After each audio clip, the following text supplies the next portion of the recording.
নমস্কার, টপি ডেলি লাইফে সবাইকে স্বাগত জানাই। কালকে ডাক্তারে নিয়ে গেছিলাম দিদাকে। ডাক্তারবাবু বলেছেন যে হাঁটাতে সারাদিনে অন্তত 3-4 বার করে হাঁটাতে, আর ওষুধ খাচ্ছে, আর হাঁটাহাঁটি করলে ফিজিওথেরাপি করলে অনেক সুস্থ হয়ে যাবে।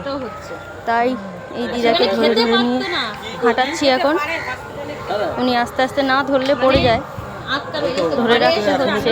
আর এই দুপাশে বাঁশ দিয়ে ধরার মতো পজিশন করে দেওয়া হয়েছে, যেটা ধরে ধরে উনি হাঁটতে পারবে।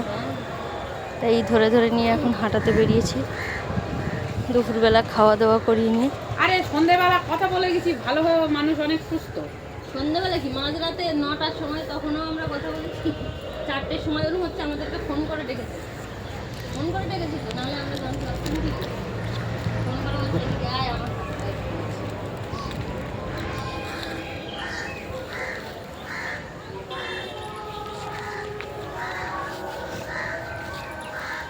টেনশন করে জীবনটা।